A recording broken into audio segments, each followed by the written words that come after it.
Welcome to another episode of Bright Headed Publishing Audiobook Book Club. I am your host, Kelly Morgan. Today I'm excited to bring you author Stephen Murray. Stephen has written some wonderful books: Chapel of Eternal Love, Return to the Chapel of Eternal Love, Murder Aboard the Queen Elizabeth, and Discreetly Yours. I am so happy he's decided to join us today, share his writing journey, and tell us all about his books. So let's get right to it. Welcome our newest book club member, author Stephen Murray.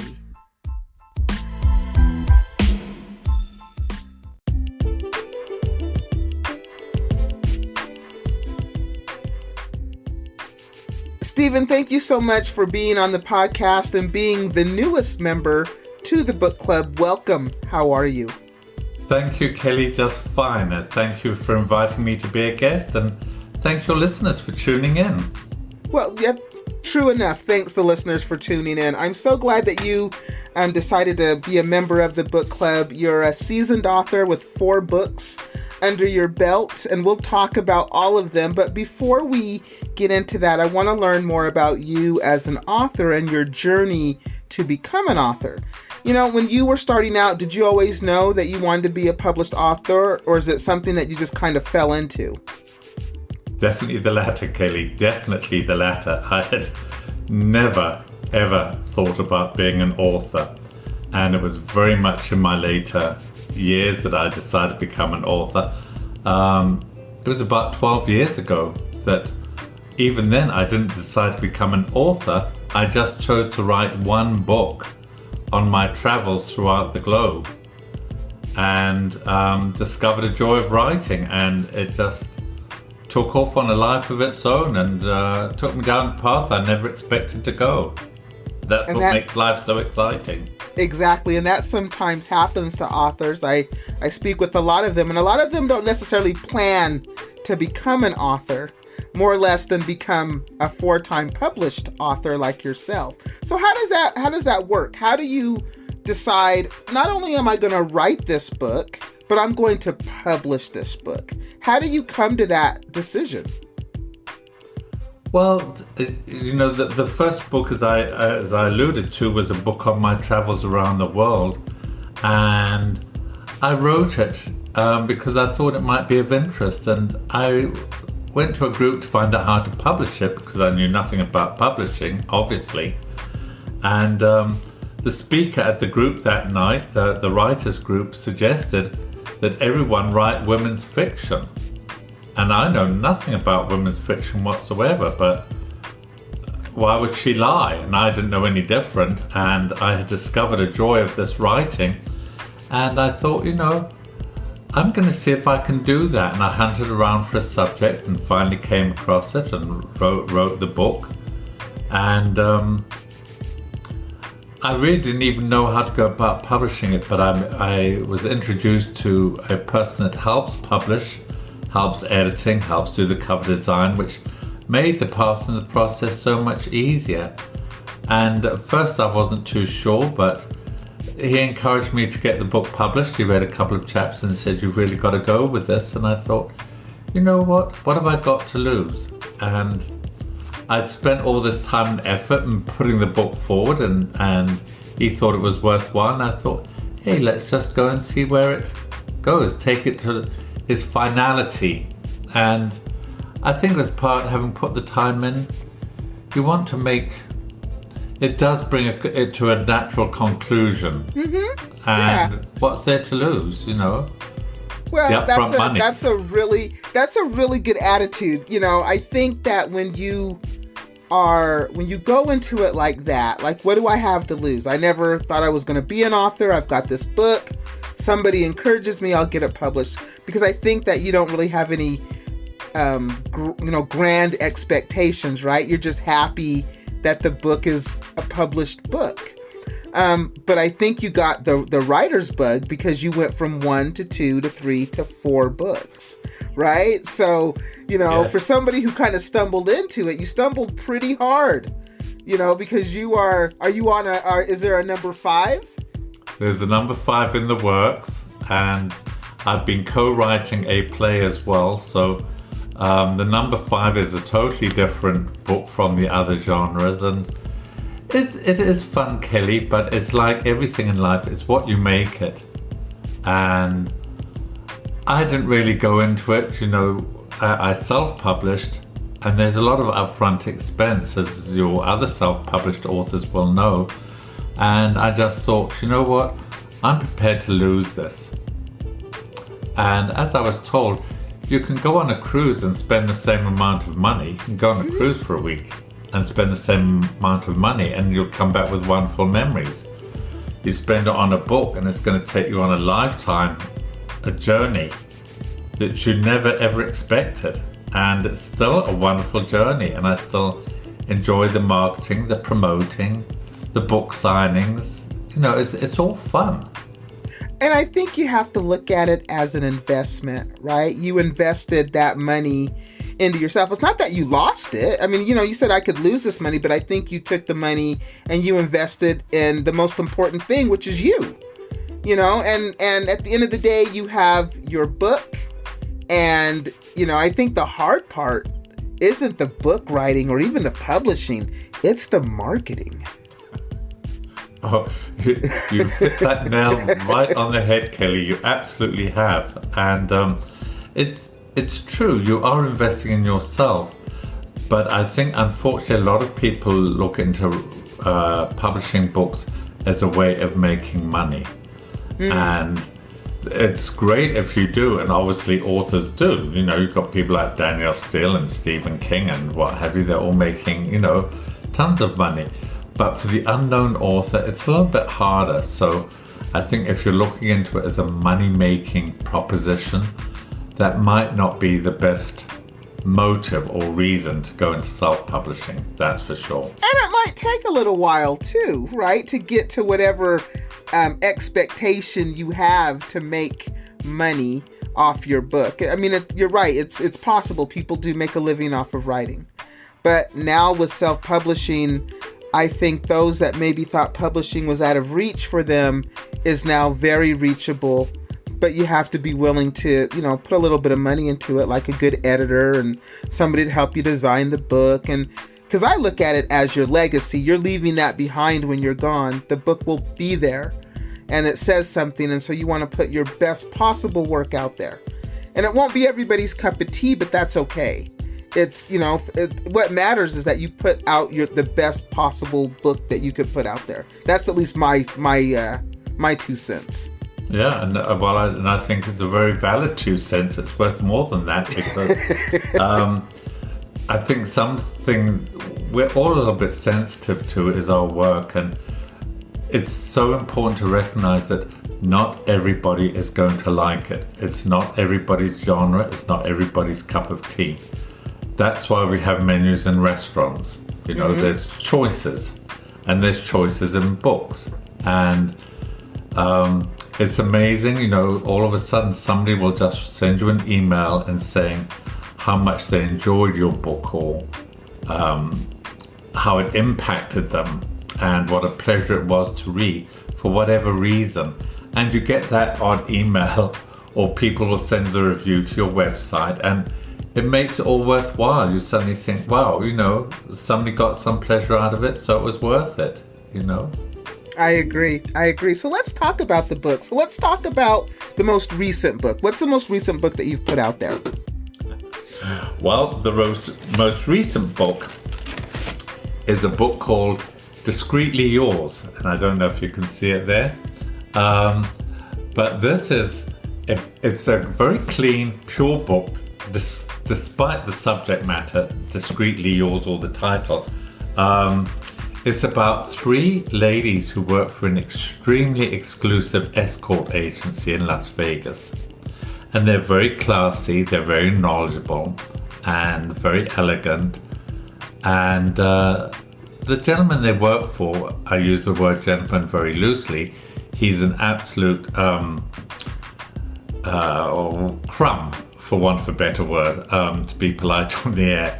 And he treats them so shabbily and so badly. And these are his A-team, and they ultimately come up with the perfect crime to get rid of him permanently. But do they get rid of him perfectly?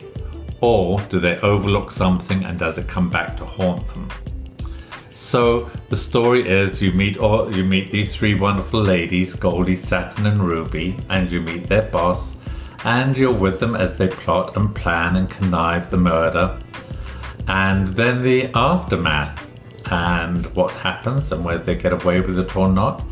And do you want them to get away with it even though they committed murder? And there are lots of twists and turns. One chapter you think, oh, they're going to get away with it. And the next chapter, oh, they're sunk.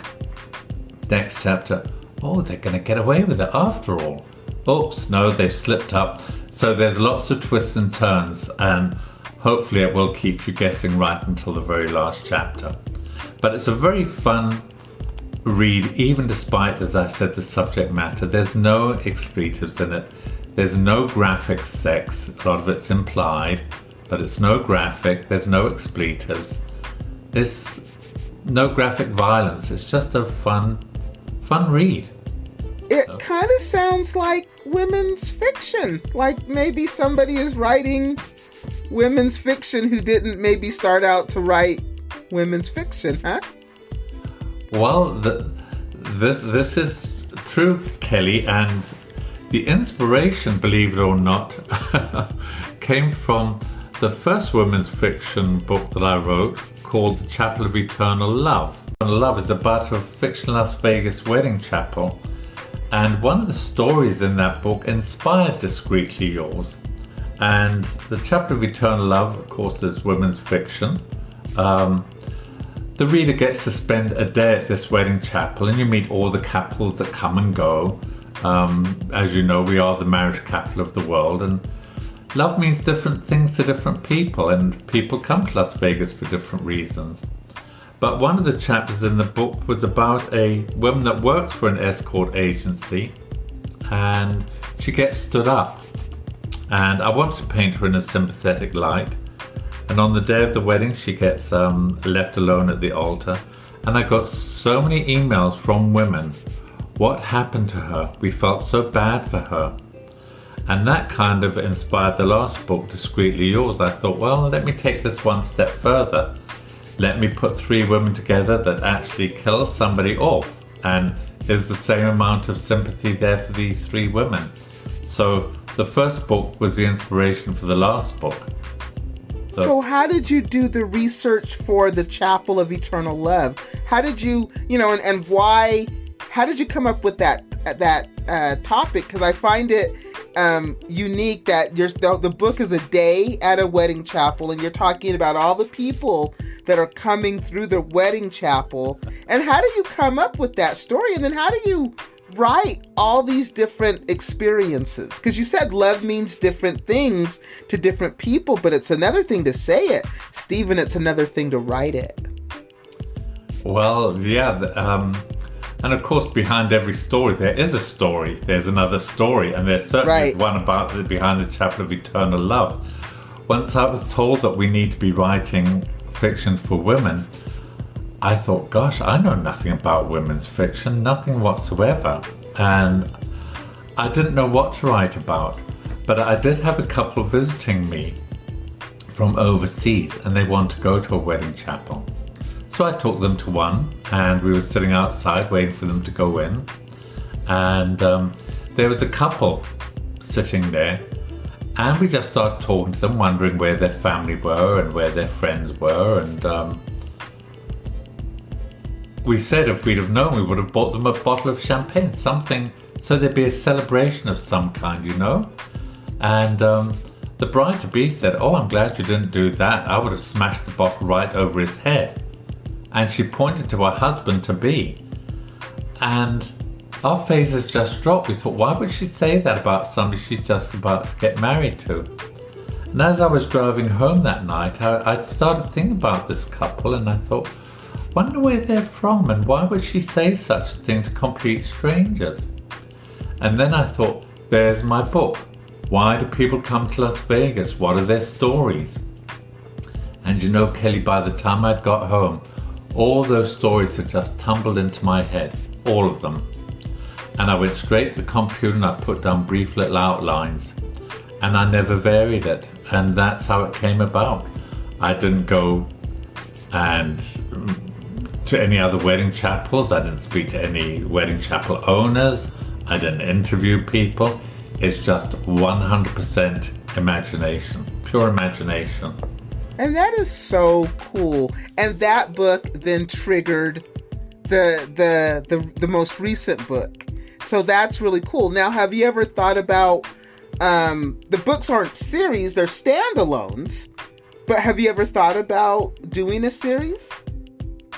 Well, the first book, the Chapter of Eternal Love, here it is, and, there's the wedding chapel, and the door's pretty much closed, and this little dog, he belongs to the wedding organizer, Rosemary, and his name's Buster. And the two of them link all the stories together. And one of the most humbling and rewarding things I got was from people saying, when's the sequel coming out? Not only did we want to know why these couples came to Las Vegas, but what in the world happened to them after they left. And that was very interesting because I then had to come up with follow-up stories for all of these couples that I had never in my wildest dreams ever imagined would happen. I mean, I never even thought of publishing the first book, let alone writing and publishing a sequel. But I did come out with a sequel called Return to the Chapel of Eternal Love that takes place 5 years down the road and revisits all the couples in the first book. And as you can see, Buster there, he's a little bit fatter and grayer and older like I was. And see, the chapel door's now open because, the weddings have all taken place. So that was very much a fun write.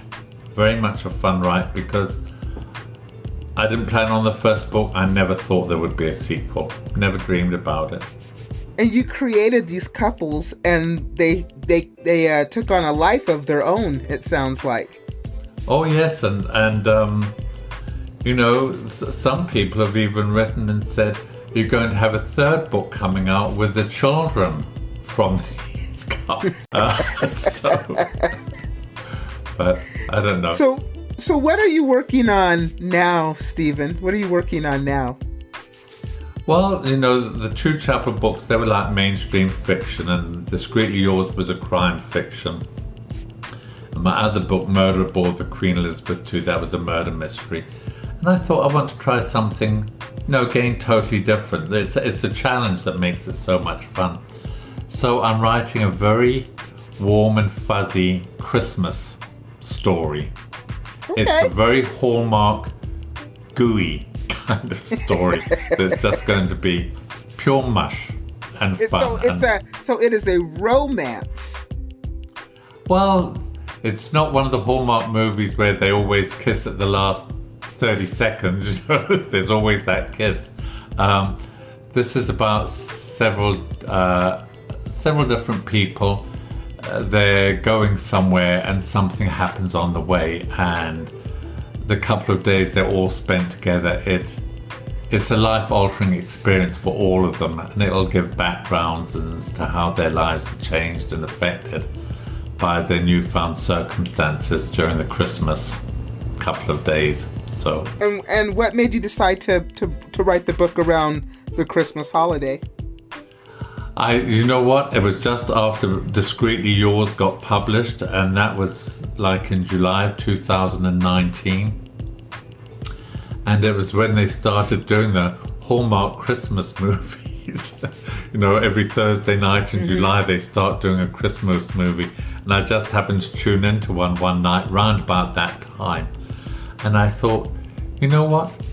I've been involved in the crime fiction now and been buried with these characters for so long. I need something fresh and totally different. And I just thought it would be nice to write something that was warm and fuzzy and didn't have, death and murder and what have you inside of it.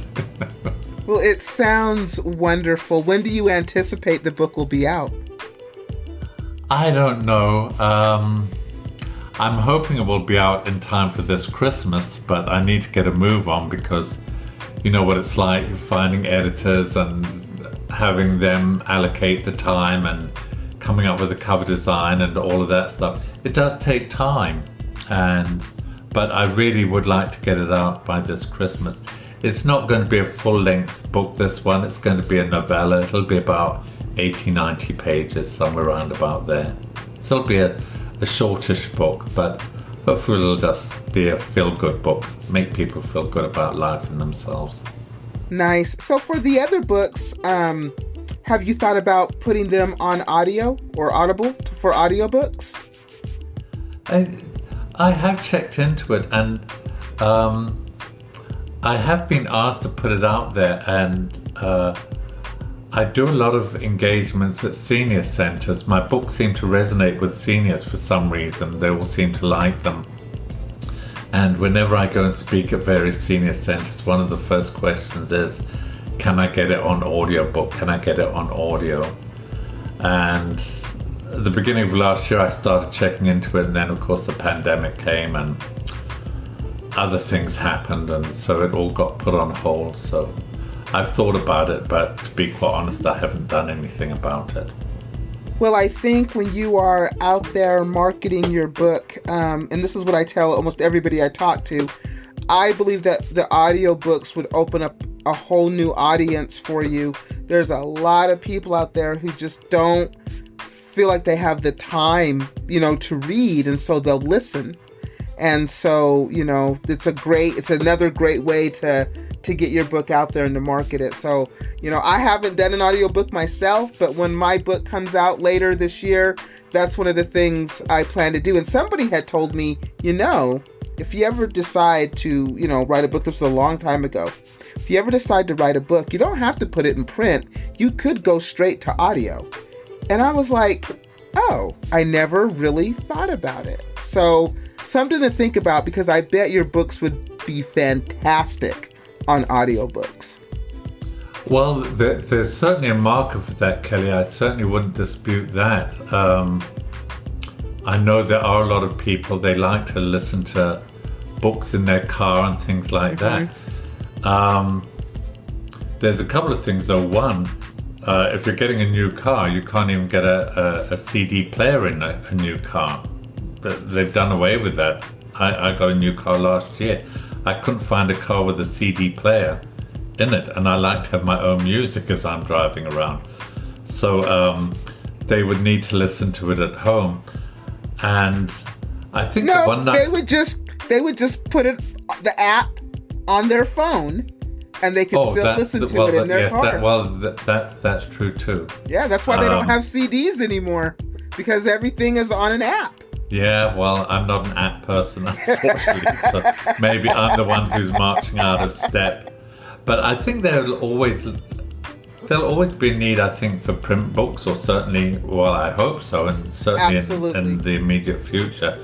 And one of the fun things is doing book signings at places like Barnes & Noble and Hallmark and coffee shops and at senior centres and things like that. And it's amazing the number of people that come up and they'll say, I love it that I don't have to go to Kindle for your books.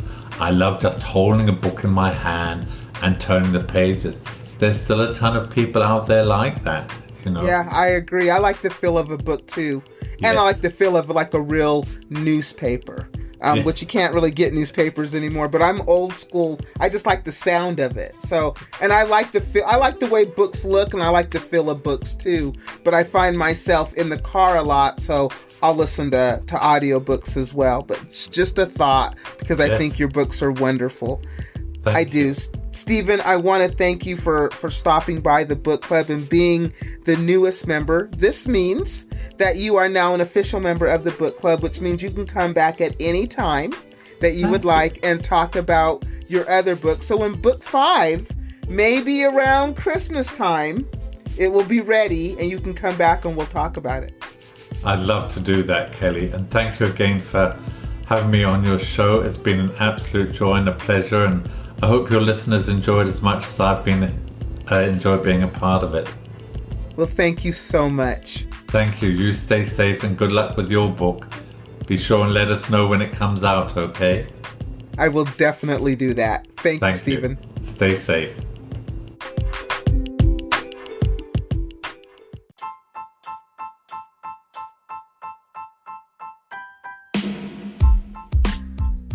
Thank you for listening to another episode of Bright Headed Publishing Audiobook Book Club. We just wrapped up with author Stephen Murray. I hope that you take a moment and check out his books. I'm sure you will enjoy the read. If you are wanting to be on the podcast to promote your book or promote your service, please check out my new website, brightheadedpublishing.com. brightheadedpublishing.com. This will be the last episode of this season. I am taking a break, but we will be back with more authors in October. Thank you so much for listening, and keep writing.